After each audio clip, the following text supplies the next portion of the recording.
บุญผ่านบัญชีธนาคารออมสินชื่อบัญชีพัฒนาวัดบ้านเราเลขที่บัญชี0202901574034เลขที่บัญชี0202901574034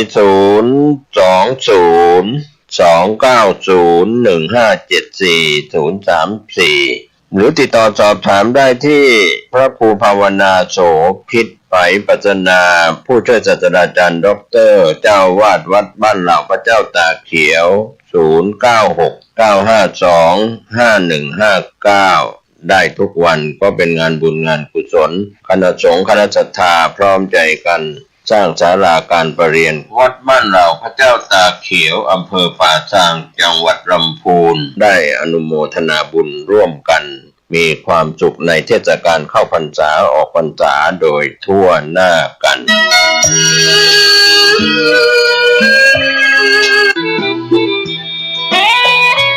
สวัสดีครับท่านผู้ฟังที่เคารพการแบ่งปันความคิดดีๆวันนี้ผมกเกษตรและสำริดวิทยากรก็นำเรื่องราวที่เกี่ยวกับการรำลึกนึกถึงการสร้างบารมีขององค์สมเด็จพระสัมมาสัมพุทธเจ้าในยุค 2,500 กว่าปีก็มาถึงยุคที่พระพุทธองค์ในพรรษาที่7ตรัสรู้แล้วก็ขึ้นไปจำพรรษาโปรดพุทธมารดาบนสวรรค์ชั้นดาวดึงส์ซึ่งพุทธมารดาหลังจากประสูติการสิทธัตถราชกุมารได้7 วันก็สวรรคตไปบังเกิดเป็นสันดุสิตเทพบุตรบนสวรรค์ชั้นดุสิตนะครับชั้นที่4แต่ว่าการขึ้นไปโปรดพุทธมารดาของพระพุทธเจ้าในพรรษาที่7นั้นก็ไปยังธรรมสภาชั้นดาวดึงส์ชั้นที่2หลังจากโปรดพุทธมารดาก็มีวันที่เราเรียกว่าวันทำบุญตักบาตรเทโวโรหณะออกพรรษาแรมค่ำ1 เดือน 11ก็เดินทางกลับจากสวรรค์ทำให้เราได้มีโอกาสเห็นพุทธานุภาพวันพระเจ้าเปิดโลกนะครับเห็นเรียกว่าพรหมเทวดาเห็นมนุษย์เห็นสัตว์อบายแล้วก็มนุษย์เห็นเทวดาเห็นสัตว์อบายแล้วก็สัตว์อบายก็เรียกว่าเห็นใน3 แดนโลกธาตุทั้งสวรรค์พรหมมนุษย์สัตว์อบายทั้งหลายนะก็ด้วยพุทธานุภาพของพระพุทธองค์ในวันทำบุญตักบาตรเทโวโรหณะเสด็จกลับสู่เมืองมนุษย์ก็มีพรหมและเทวดาทั้งหลายส่งเสด็จพระสัมมาสัมพุทธเจ้ากลับอย่างเมืองมนุษย์ที่สังกัสสนครในอินเดียโบราณปัจจุบันก็มีหลักฐานที่เป็น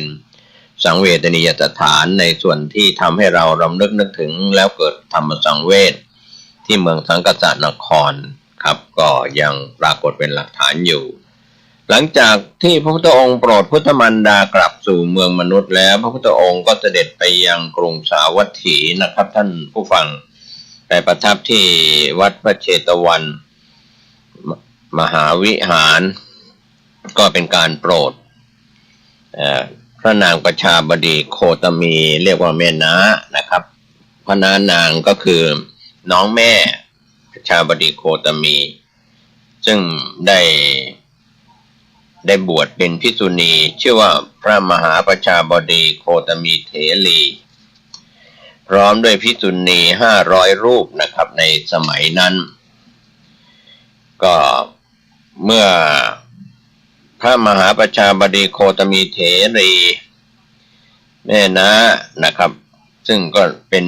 แม่นมนะครับต่อจากพุทธมารดาก็หลังจากบวชเป็นภิกษุณีแล้วพร้อมด้วยบริวารของพระมหาประชาบดีโคตมี500 รูปก็เข้าเฝ้าเพื่อฟังธรรมจากพระพุทธองค์ก็ทรงรับสั่งให้พระนันทเถระผู้เป็นผู้ให้โอวาทนะครับให้พระนันทะให้โอวาทหลังจากฟังธรรมจากพระนันทะให้โอวาทจบภิกษุณีทั้ง500ก็ได้บรรลุอรหัตผลพร้อมด้วยอภิญญาทั้ง6นะครับในเวลาต่อมาก็เป็นช่วงที่ออกพรรษาพระพุทธองค์เสด็จประทับที่ ศรีสะปาวันใกล้กรุงโกสัมพีครับก็คงถัดมาอีก1 พรรษานั่นนะครับระหว่างนั้นพระสงฆ์ในโคสิตารามเกิดแตกแยกความสามัคคีกันถกเถียงกันด้วยเรื่องเกี่ยวกับพระวินัยหลังจากที่บริวารแตกแยกเป็น2 ฝ่ายก็วินัยธรและธรรมธรนั่นนะครับพระพุทธองค์ก็ตรัสโทษของความแตกแยกเรียกว่าเรื่องไม่เป็นเรื่องนะครับ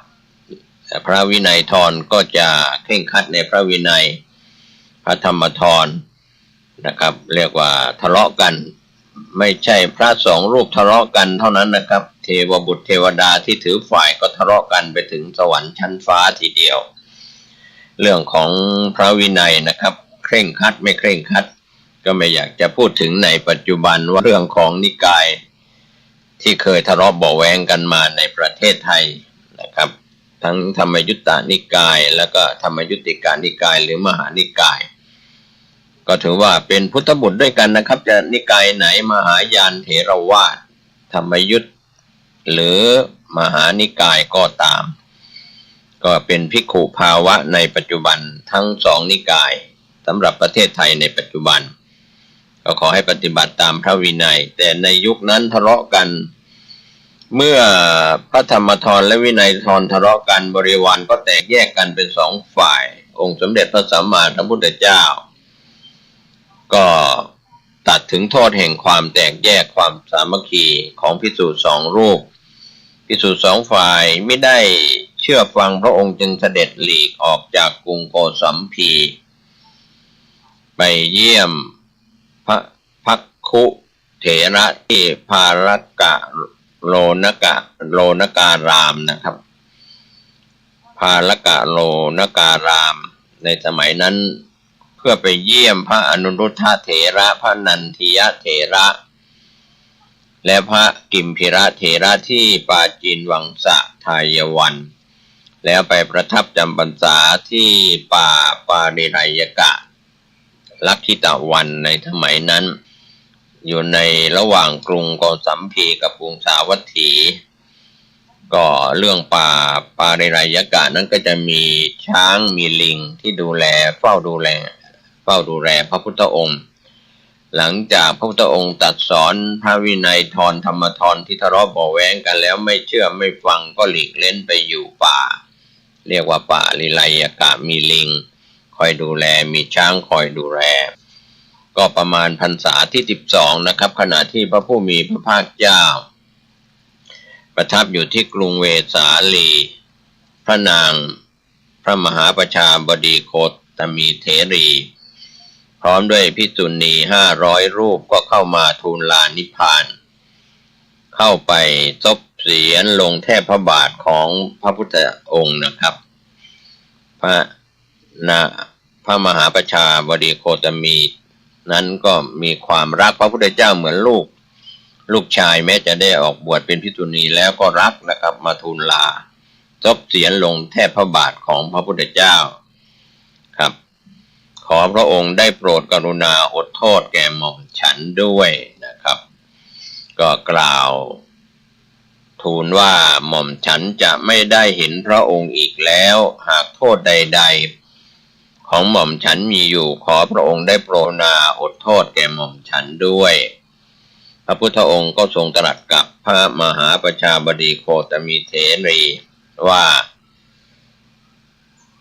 โคตมีคนพาลเหล่าใดสงสัยในการตรัสรู้ธรรมของสัตว์ทั้งหลายเธอจงแสดงฤทธิ์เพื่อให้คนพาลเหล่านั้นละจากความเห็นนั้นเสียพระมหาประชาบดีโคตมีเถรีพร้อมด้วยภิกษุณีทั้งหมดก็ถวายบังคมแล้วได้แสดงปาฏิหาริย์หลายประการด้วยกันตามพระบรมพุทธานุญาตแล้วก็พากันลงจากนภาอากาศหมอบลงแทบพระบาทของพระบรมศาสดากราบทูลว่านี้เป็นการเห็นครั้งสุดท้ายของหม่อมฉัน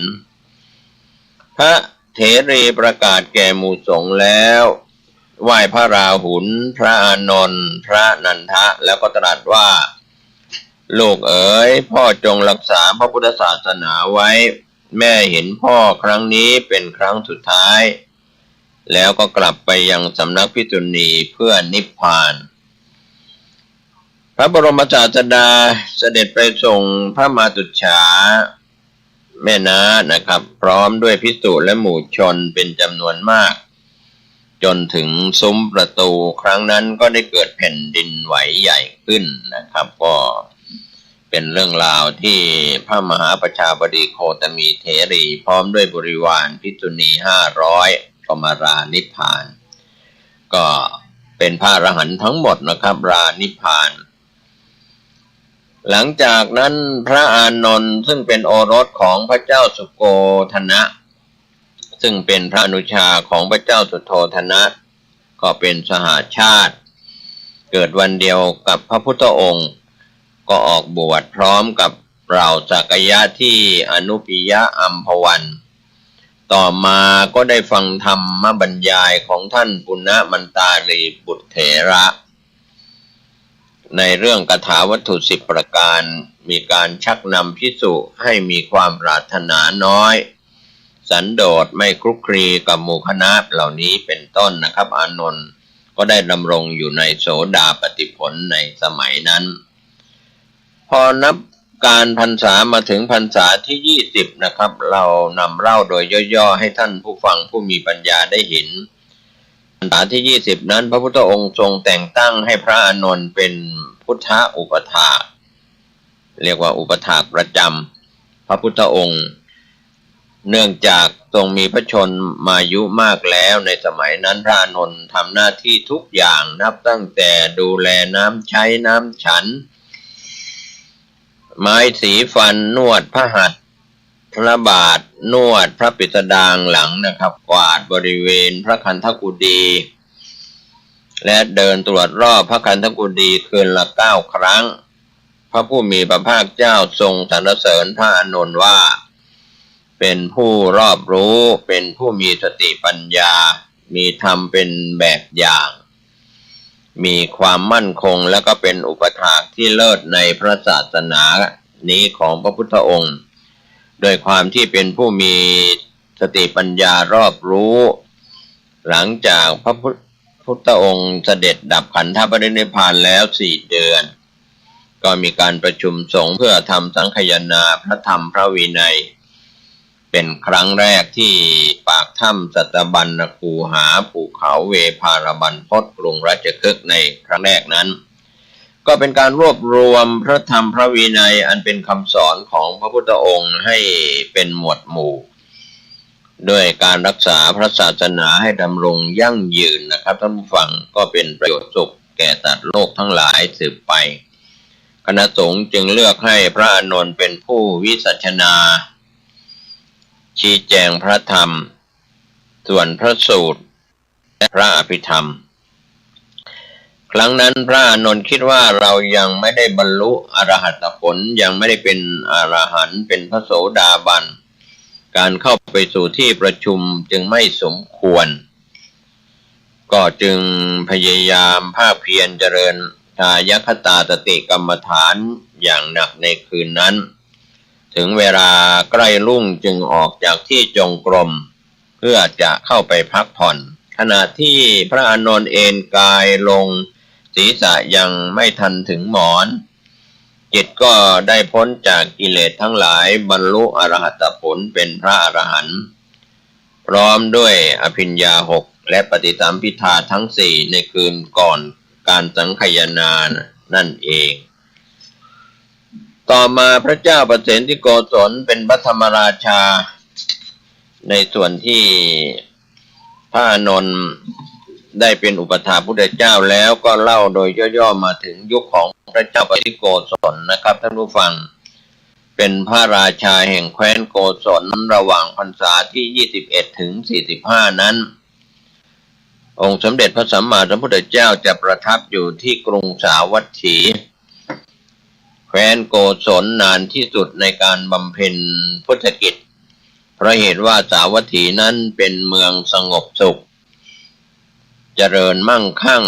ภิกษาอาหารสมบูรณ์บริบูรณ์มีไผ่สนมีป่าที่เหมาะแก่การบำเพ็ญสมณธรรม มีพระราชาที่เลื่อมใสในทางพระพุทธศาสนามีตระกูลที่เป็นอุบาสกอุบาสิกาที่ศรัทธาในพระรัตนตรัยพระเจ้าประเสนที่โกศลพระองค์หนึ่งทรงมีความคุ้นเคยกับพระสัมมาสัมพุทธเจ้าเป็นอย่างมากครั้งหนึ่งก็ได้เข้าเฝ้าทูลถามว่า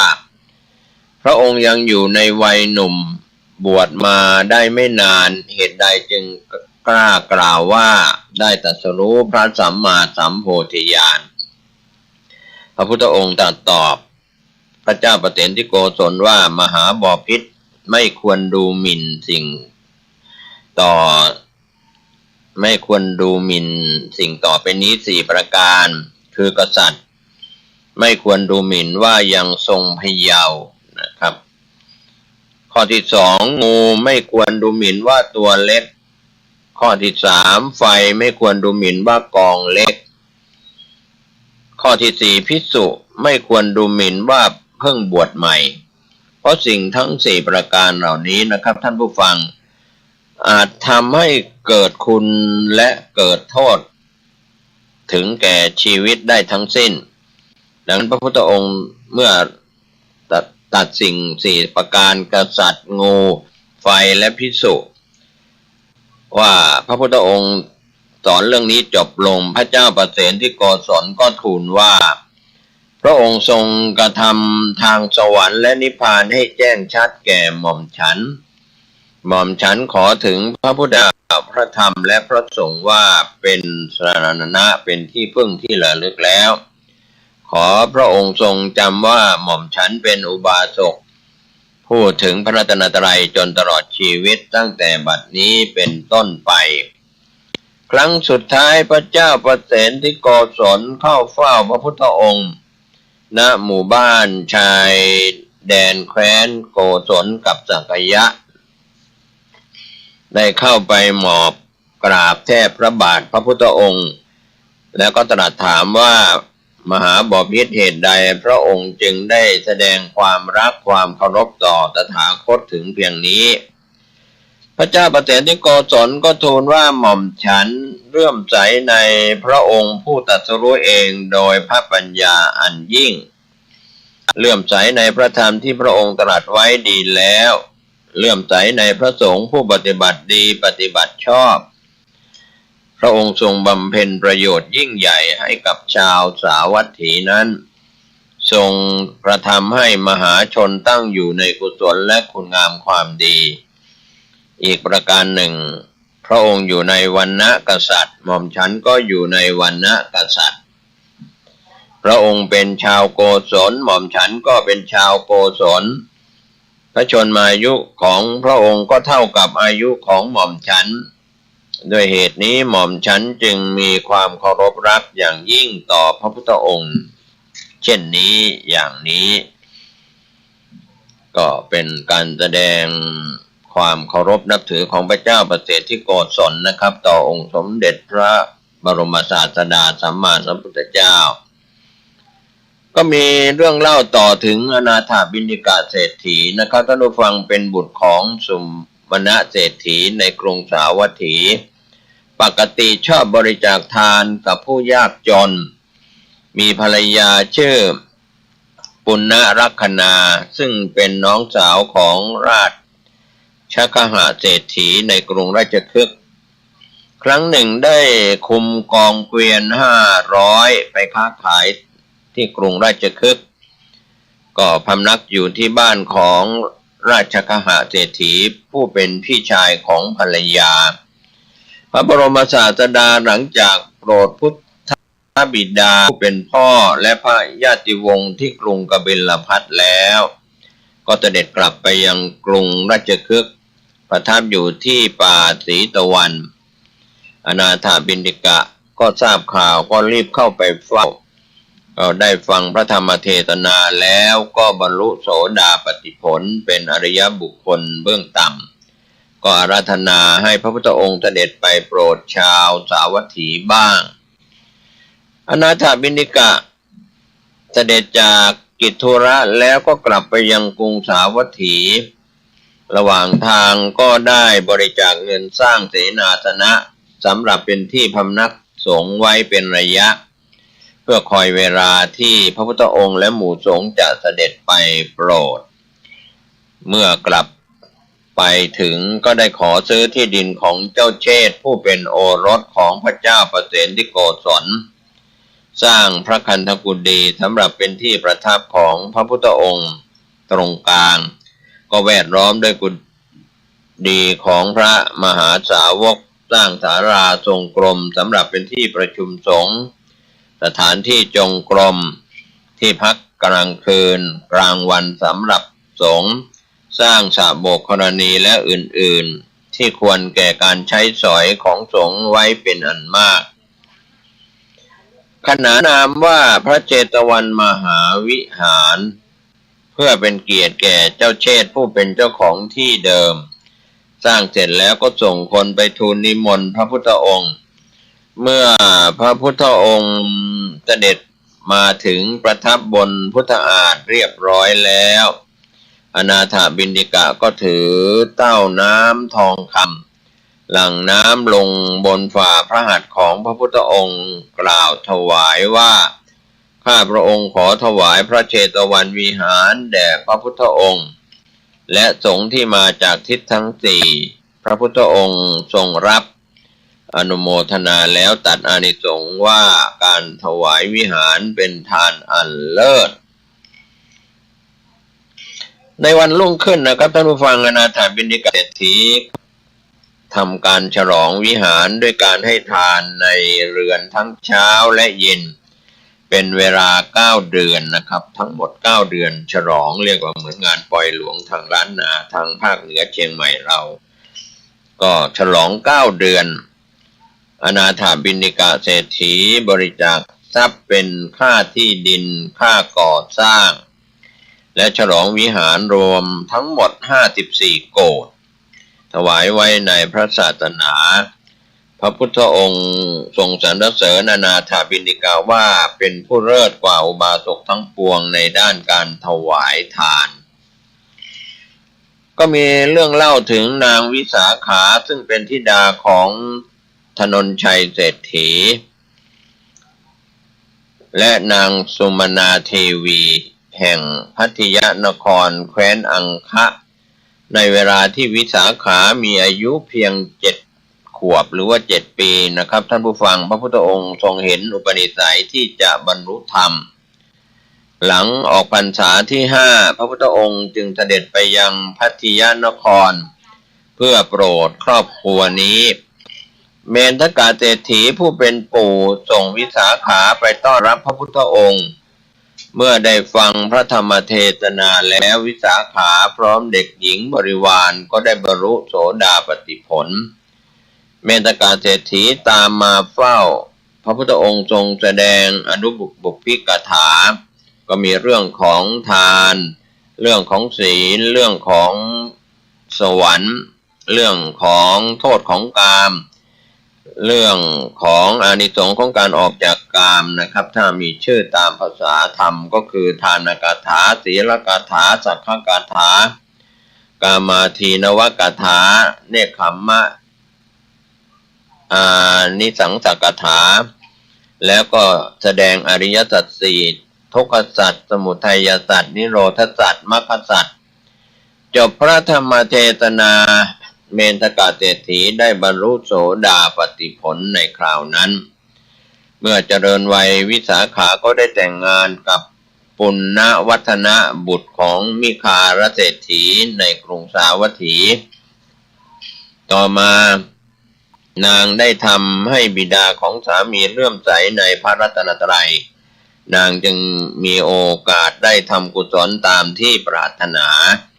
เวลาเช้าจะเตรียมอาหารไว้ถวายทานแจกทานแก่ผู้ยากไร้